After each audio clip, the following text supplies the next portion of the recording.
Hi, good evening, everyone. Thank you so much for joining this episode of Social Changers. This is our weekly video podcast highlighting social workers and change agents in the field. I'm Catherine Felton-Page. I'm the founder and director of Social Change Warriors, and I have a very special guest panel tonight joining me for our topic, 38,000 veterans, the state of homelessness currently for veterans in America. Before I introduce you to the panel, I just wanted to take a moment, in case this is your first time joining us, your first time finding us on our YouTube channel, to tell you a little bit about us. We are ACTT. Actually, I gotta go back. Sorry about that. ACTT, Agents of Change Training Team, and we are the Social Change Warriors. We wear two hats. We're a training team, and we're also working in communities as social change warriors to affect social change and social good.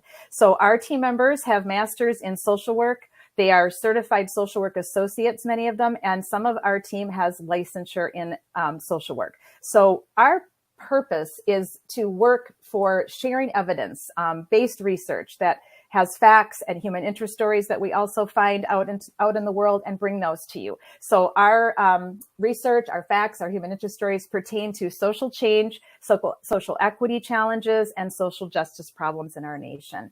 So that's what we're all about. We've been around for about a year, and we're close to going to nonprofit status soon. We'll be letting you all know that on our website. Our core principles are knowledge, power, action, change. And we believe that knowledge is power and power leads to action, and action affects change and change affects our lives. So we have our quote from Arnold Glasgow here: an idea not coupled with action will never get any bigger than the brain cell it occupied.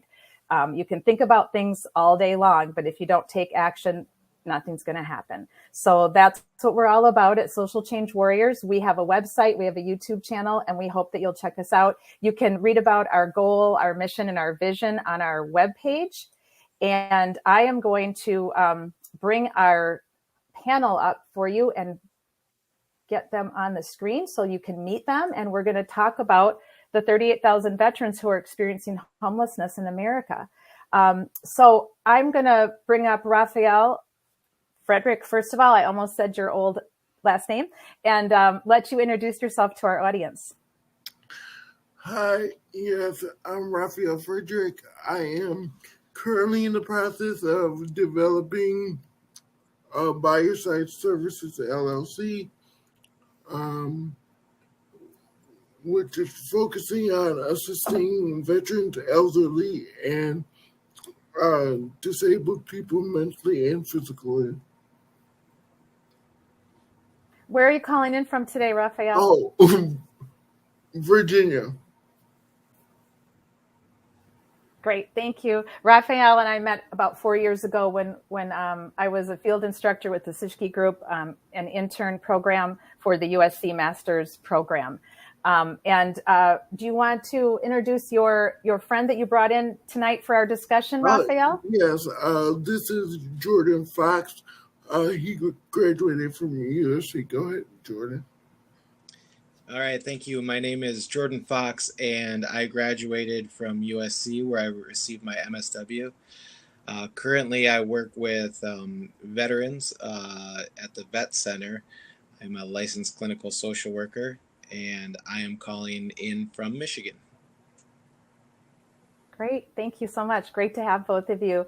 Andrea and I go way back to the Siskey Group as well. Andrea was actually my field instructor when I was completing my master's at USC. So we've known each other since 2015, Andrea. It's hard to believe. Yeah, thanks, Kat. So I'm calling in from the Oregon coast. I'm retired Air Force. I currently work at Job Corps with students. I'm a drug and alcohol counselor and a guidance counselor, but I do a lot of volunteer work with veterans. So I'm well versed in the needs of veterans. Wonderful. Thank you so much for everything you do out there in Oregon. And it's so great to have you and see you again. Robert, also a comrade of USC, and I was Robert's field instructor. I was pretty lucky to be the field instructor for both of these fine men. And Robert, want to let us know where you're calling in from and tell us a little bit about you? Absolutely. I'm Robert Sands. I'm calling in from the Panhandle, Eastern Panhandle, West Virginia. I am an employee of the VA. I was at the vet center for about 2 years working with vets there, and then I moved from there, and now I'm an addiction counselor here at the hospital in Martinsburg, West Virginia, and I'm about to leave here in about another 30 days to be the veteran crisis hotline responder. So Wow. I'm moving around the VA. So I have that's pretty fantastic. with him right now. Yes, I know last time we talked, I think you were still doing counseling with couples and family counseling, right? Yes, I was. And now I'm doing addiction therapy and moving from that, like I said, to the VCL. And I'm looking forward to that. That's going to be a whole new challenge for me. Good. Well, they're lucky to have you, Robert. Thank you. All right, everyone. We're just going to kind of jump right in here. We have a deck that we created today as an accompaniment so that we can just kind of move along and have our talking points and let you know the things we found out in our research. So as we've told you, there are currently approximately, I believe the number was 37,700, but it obviously varies from day to day. So roughly 38,000 currently homeless vets in America. And we wanted to let you see the map here. This is interesting because we have a good representation. We've got Andrea out in Oregon at the 1,329 mark. I'm in Florida at the 2,436. We've got Robert up here in West Virginia, 104. Raphael, you are in, where are you right now? You've been moving around too. Virginia. You're in Virginia. Yeah. Okay. You're at 395. We've got 639 in Michigan. And then out here in California, where we all went to grad school, we've got the big number, 11,401.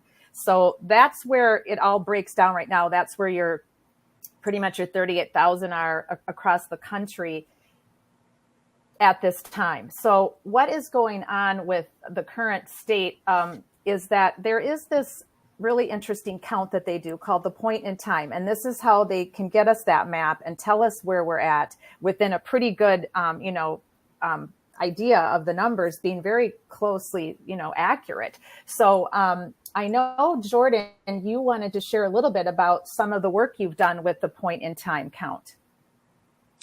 Yeah, absolutely. Before I started working at the vet center and even before I worked at the VA, I worked for a community action that participated in the PIC count. And it's a really good tool. Sometimes it doesn't capture the total population that is literally homeless because it takes place over maybe a day or a couple of days, depending on where you're located. I did do some research, and that number with Michigan seems to be pretty close. Where I'm located in Michigan, the number of homeless veterans is a lot less, and that's just due to demographics. For a reference, I looked at the PIC count in LA County, and it was almost 4,000 homeless veterans in LA County. Just to reference, there's just over 3,000 veterans in the county that I live in, and so it's a lot smaller, but very effective. And the PIC count is very important. It's used to determine funding and HUD vouchers, and a good tool that can be tweaked and improved upon. Great. Thank you so much for that information. Anybody else in the room have an experience with the PIC count at all? I've helped with it when we've had our stand down. And so we've interviewed homeless veterans and helped count for the county that way. Okay, great. So this is once a year, correct? Yes. Yes. Okay, good. So once a year we get this idea of where we're at. Okay, thank you guys so much for sharing that information with us. So let's take a look back here. So in 2010, we were at 76,329 approximately, based on that PIT count, that were living in emergency shelters or transitional housing or in unsheltered places. So that would mean on the streets or in cars. So during the 12-month period from 2009 to 2010, this is what your numbers were looking like. 144,842 were at least one night in an emergency shelter or transitional housing. That was 11.5% of all homeless adults back during that time. So that was 1 in 150 veterans, and about 1 in 9 veterans that were still living in poverty at that point. So when this happened, there was a big initiative to make a difference and to try to get the homeless vets into housing, transitional housing. And they basically said the 2 ingredients that were associated with their success was the housing first and the investments in veteran-specific programs. So HUD program, they adopted the Housing First strategies in 2012, and their approach was very welcomed. It seemed to be proven very effective based on the research that they've been able to do since that time. So it was definitely a very successful program. And it was so successful that it reduced waiting times from 223 days down to 35 days. I mean, that's monumental. That is a huge, you could save someone's life when you think about it. Someone that's ill and that is in the streets, maybe they're not eating, not sleeping, maybe they need medication that they're not getting. So that is a huge number that they were able to move during that time frame. Anybody in the room want to address this at all or speak to this? Well, I'll say one thing. The VA is working very hard with several entities, both government and non-governmental, to ensure that they get the attention that veterans need a lot faster. And that started with a couple presidents ago that they initiated this effort. And like I said, they're working extremely hard to make a difference there. So, going from almost a year to roughly 30 days, it's showing you how much work they're putting in, how much effort they're putting in there to make sure that veterans are taken care of. And that's not just homelessness. That's across the board. That's with medical care, right, with counseling. That's with any type of surgeries. They're employing people, and they're looking for the best talent. They're not, wasting money or time to ensure that. And like Andrea, I am a retired veteran as well.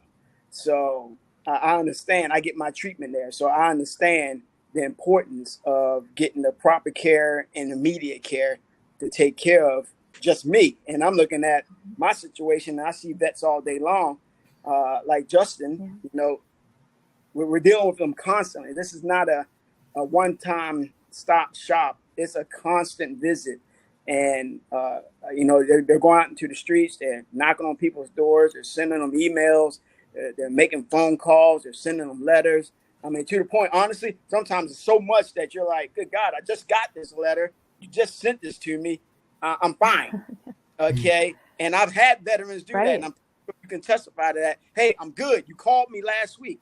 Okay. So the VA as a whole is very, very active to make a difference. They're not cutting any ties with this. That's really good to hear, Robert. And I also know that I read back too on the research a couple presidents ago was heavily involved in the administration of getting working together with the VA and setting precedent for programs, passing policy. One of the biggest things was that I read what they feel it was so instrumental in this is that it was across the aisle. Everybody was agreeing for once on something, not to go down the political road, but the more you can work across the aisle, guess who benefits the most from that? We do.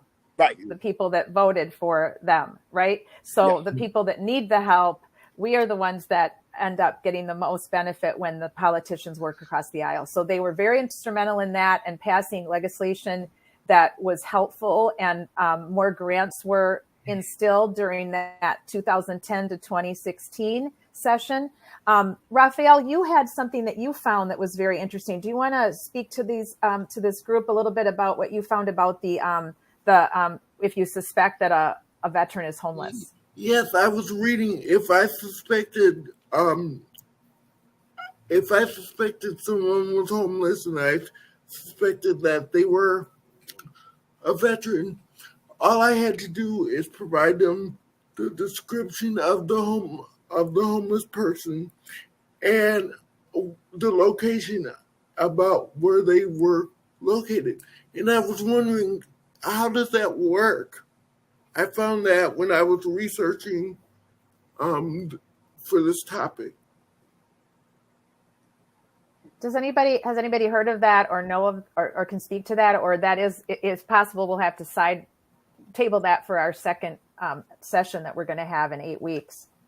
Yeah, I actually did a little bit of research about that as well, Raphael, and I was looking at larger cities and how the veteran homeless population was so great. And then I looked at my own city and I thought, man, the population here is so much smaller and the homeless veteran numbers are so much smaller.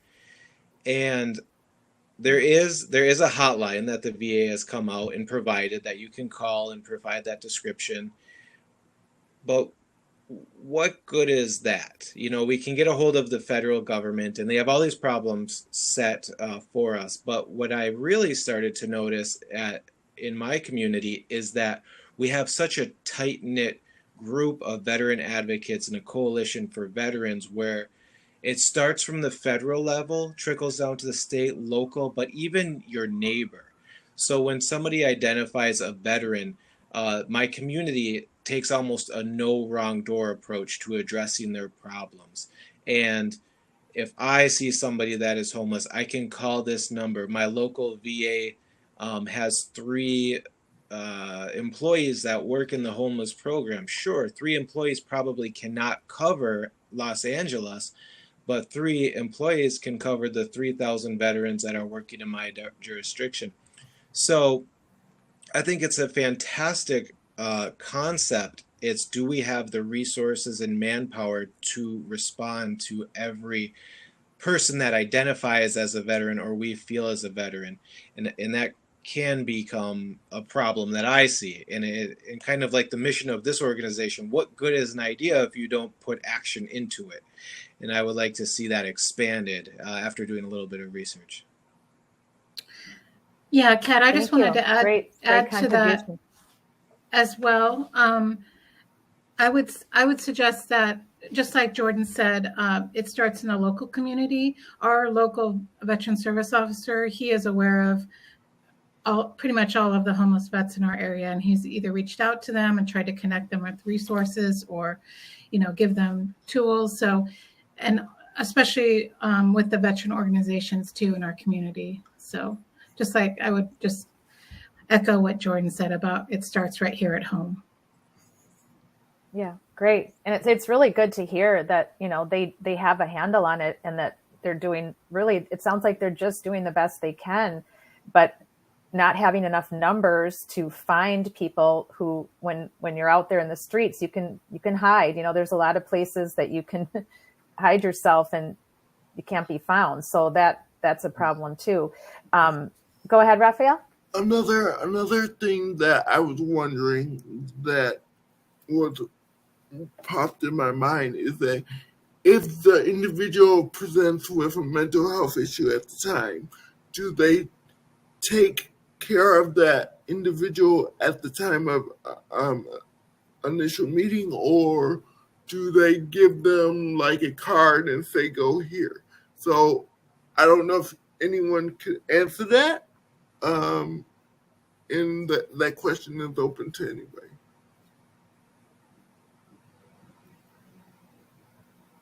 Have any of you heard about? Yeah, go ahead, Robert. It's not that they give them a card or anything.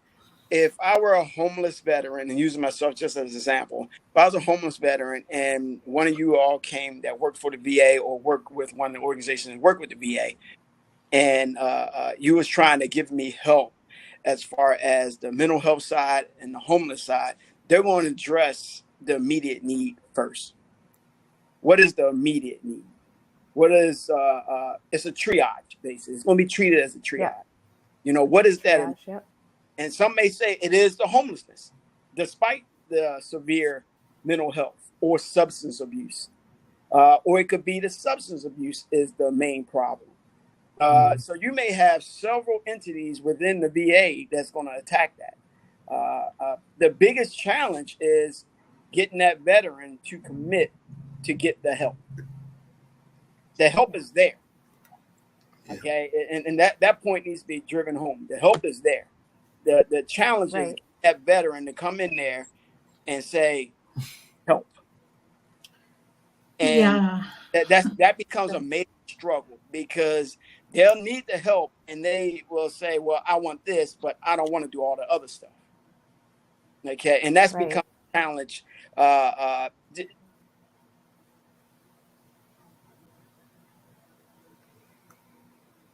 Oh, we lost you for a second, Robert. I'm just going to go over here to our deck and hopefully we'll get Robert back here in a minute.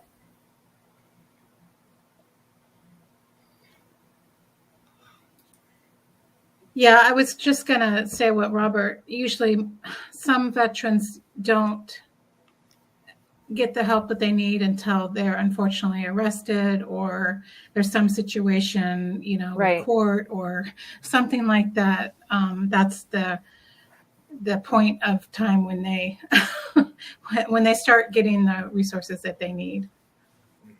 Right. And Andrew, you probably remember when I was with the Sischke group, when you were my field instructor for my internship, I spent a little less than a month working on Skid Row in Los Angeles. And I talked with and met with a lot of folks that were there for various reasons. Some had lost their jobs. Some had gone through domestic violence and had to get out of the house. I met veterans who couldn't work because of their disability and did not really understand. Some of their disabilities were so profound with mental health that they didn't really know how to ask for help, but they managed to find their way to this area of Los Angeles known as Skid Row, which they have done a fantastic job down there with having crossover services. They can bring in social workers, but like Robert was saying, and like you're saying, if the person doesn't want to stay, if they decide at some point, I just want to go back out into the streets and fend for myself because I don't like being told what to do and I don't like the rules here. It's very hard to deal with that at times because you can't take away someone's agency. They have agency to do and be where they want to be. And some of them have experienced such bad trauma in some of the homeless shelters by others around them at times that they are afraid to actually go into a shelter. Robert, do we have you back? Looks like he's trying to come back into the room. So this is the other program that I wanted to talk with you guys about and let you know about, the Supportive Services for Veterans Families, the SSVF. They joined the efforts as well back in I think it was late 2011, 2012. And they offer the rapid rehousing, and it's been very helpful to stabilize and get people moving out of transition into permanent. Because what can happen a lot when you work with just the regular homeless population that are non-veterans, we can get homeless into transition housing, which I saw happening a lot, moving them off of the Skid Row area and into a transition. But then they get there and then there's issues, there's problems, there's overcrowding for permanent housing. Then we don't have enough room in transitional housing, and then everything gets backed up. So this program did a good job though of moving the vets into permanent housing and prevention services. Jordan, have you been familiar with this program? Yeah, I actually worked for SSVF for a little bit here in Michigan, and this is really one of the coolest things that I've seen where federal and state and local programs work together.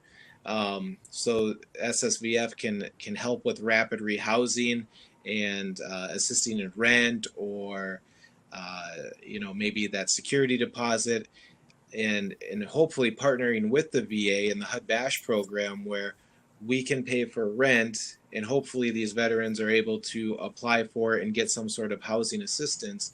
And when the two work together, it's a beautiful thing.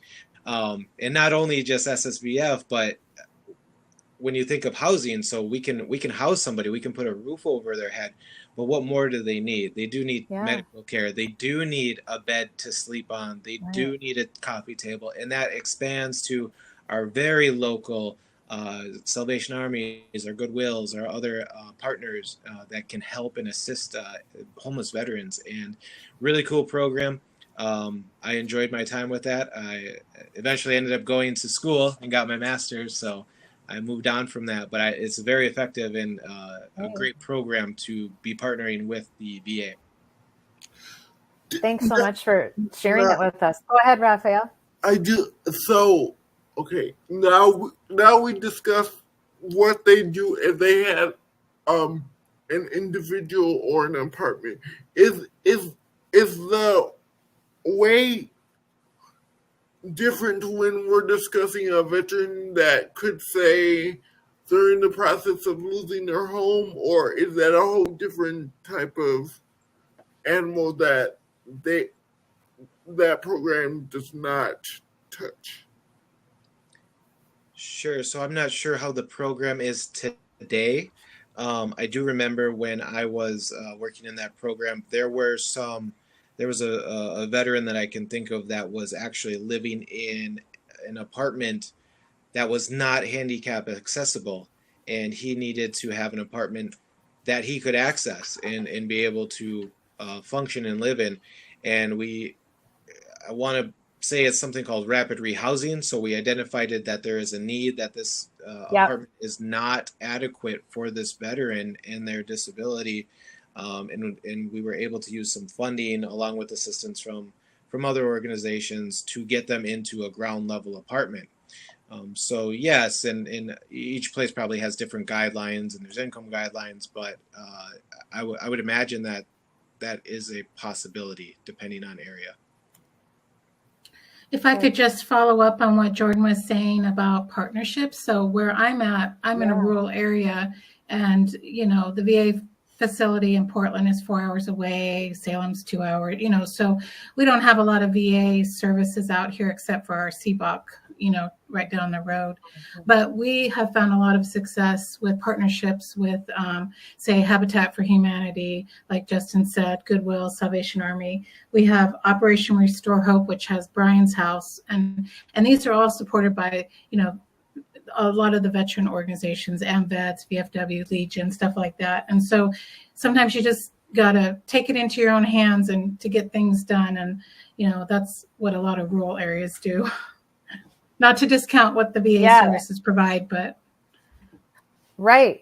No, partnerships is huge. Andrea, thanks so much for bringing that up. I actually, in kind of some final research today, I found that there was a organization just north of me in St. Augustine, which is only about 50 miles from here, and they have a housing program. There's also one over in Brevard County, which is to the west of me, and it's quite a large program. So I'm going to see if I can pull in some people from both those programs when we have our next session in about 8 weeks, and have them tell us a little bit about what they're doing and their success stories in Florida. So that would be great. Thanks so much for bringing up the partners.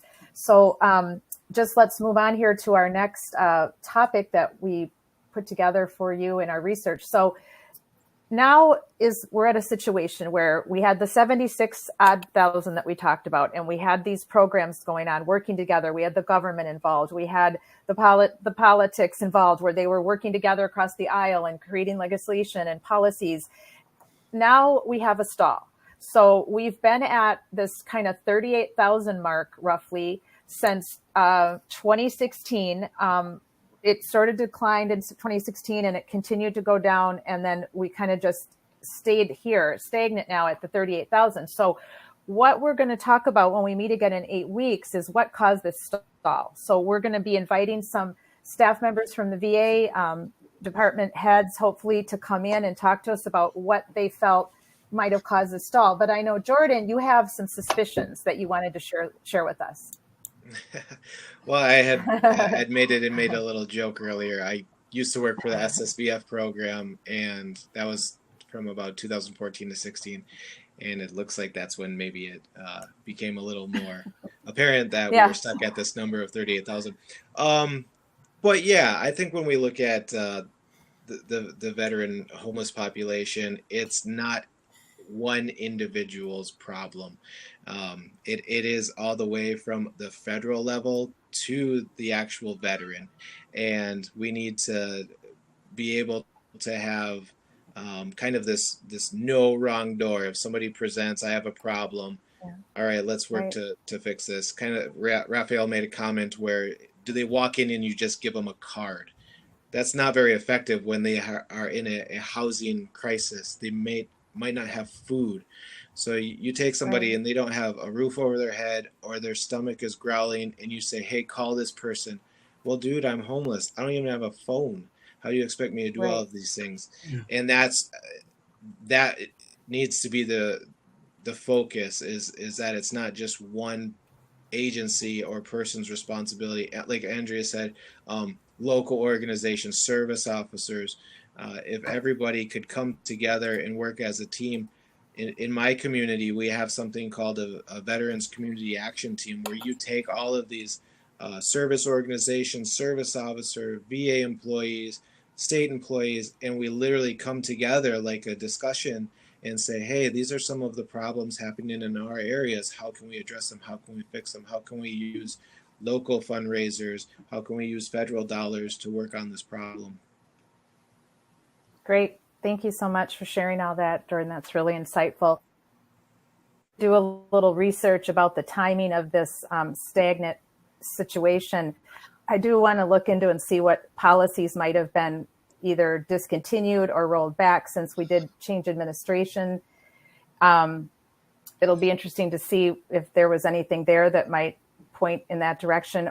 It'll also be interesting to hear from the VA themselves as to what their thoughts are as to why we had this great downward trend for all those years, and then suddenly we just leveled off. So I hope you'll all join us in 8 weeks when we get together again to talk about a little more in depth about what happened with the kind of the stagnant situation that we're in and how we got here. So what happened then is the VA said, you know what, we got to do something. So they made a vow in April that they were going to house these 38,000 plus approximately veterans within the next year. And they did this by launching a program called the Permanent Housing Placement National Challenge. And we're going to get into that a little more in depth in 8 weeks when we invite some VA staff members to join us and talk to us about this plan. But so far, it involves the 2 prior programs. It's involving partnerships. It has to do with legislation, similar to what happened, when they got the numbers to go down in 2010 to 2016. And the other program that I wanted to highlight is the Healthcare for Homeless Veterans program. And this program serves as kind of a collection of housing and other services, kind of similar to what you guys were just all talking about, how important it is for all the services and all the agencies that want to provide help to homeless veterans to work together as a team. So outreach is core for them. So their goal is to reduce the homelessness, obviously, by conducting outreach to find out where the vulnerable are, what do they need for services, the triage like Robert was speaking to and you were all speaking to a little earlier. And then the contract residential treatment program, which now we get into the mental health component, like you were talking about, Raphael, how important that is to, it's just not about housing. It's about medication, doctor's visits, counseling, if we're dealing with PTSD in a lot of cases here. And then what about what's in the house and how are they going to get food? And can they work? Can some of them be retrained? And are there training programs? So does anybody want to go ahead and chime in and speak to this program that seems to be very beneficial?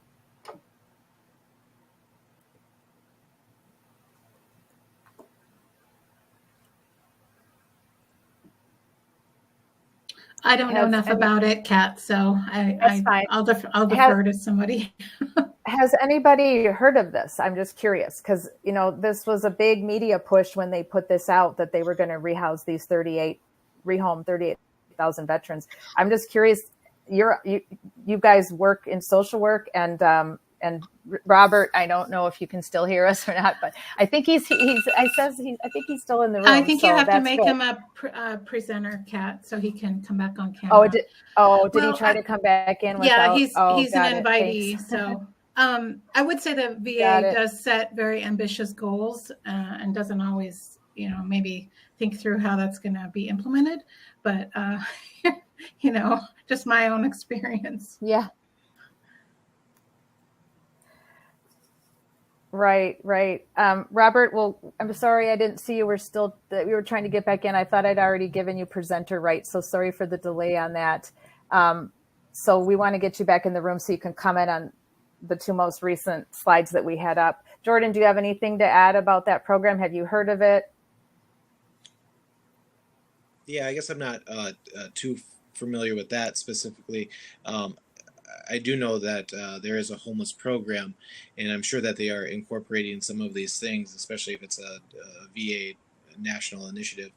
And it makes sense. And Right. I truly feel that some of these things may be already being done in my community. Kind of like I said, if we do identify somebody, that referral happens, I mean, instantly in most cases. Hey, we got this Right. person living out in the woods. How can you help them? And then that gets the ball rolling with the homeless program.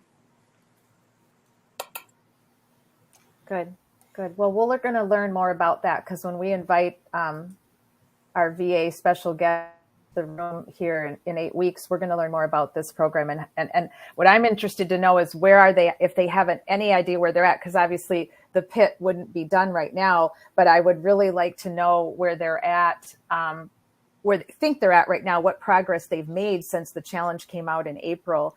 So Jordan, you had talked a little bit earlier about numbers. So I thought you must have been reading my mind, so I thought it would be important that we put these numbers up for now in case anyone in our audience knows a homeless vet or has dealt with one in their community, has tried to help them or have, get them off the streets. Here's your numbers for the National Call Center for Homeless Veterans and also the Veterans Crisis Line. So hopefully you can take advantage of those numbers if you know someone in your neighborhood or community that would be able that could use help immediately. So I'll just put it back out there to the group. Anything else that you want to make a comment on or chat about before we close out today? I'm excited to be able to bring you all back in here in 8 weeks with your guests that you've been able to find for me at the VAs in your areas so that we can dig into this even a little bit deeper. Any final comments, Raphael? Just real quickly, if one of you or all of you, what would you give a social worker who is looking to work with veterans some advice? Lots of patience. Can you hear me? Yes, Robert, we can hear you. Yes, Oh, we can good. hear you, Robert. Again, I don't know what button to push here. I'm so sorry. Okay. I'm not going to try to rehash everything, but I'm going to go with what Raphael just asked. I agree. Patience. I mimic that. I echo that. Patience. Give them the time and listen to their story. A lot of them want you to hear their story. And that starts with that. Show true, genuine interest about their story. You don't have to like it. You're probably not going to like it, but listen to their story. Thank you. Jordan? Yeah, I think I would just say trust goes a long way. Yeah, definitely.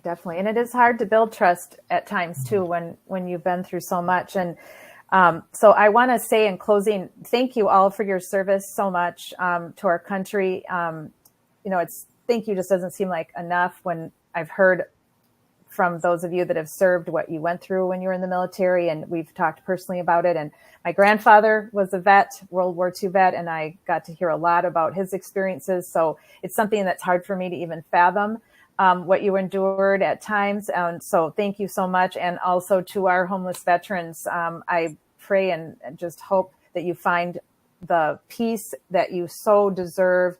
And most importantly, that we can help you find housing by sharing these stories and by sharing the word about the programs and getting these numbers out into our communities. Thank you to everyone in the communities who helps your homeless veterans in any way that you can. Thank you so much. And we are going to get back together in 8 weeks and do part 2 and get a little bit deeper dive into where we are standing right now with this pledge that the VA made to rehome these veterans that are currently out there in your states. And it was great to have you guys here today. Thank you so much for joining Social Change Warriors, Social Changers. We'll be back next week with another topic. Last week, we met with Betty and Dr. Renee Campbell. They talked about Behind the Myth, being a Black woman in America. And you can check that out on our YouTube channel and also on our webpage. If you have any questions, we have a contact form on our webpage. If you are interested in having us present or train your organization, please reach out to us. And I hope you all have a very safe 4th of July weekend. Take care, everyone. Thank you. Bye, everyone. Thank you. Thank you, everyone. Bye, everyone. And I'm going to stop the recording.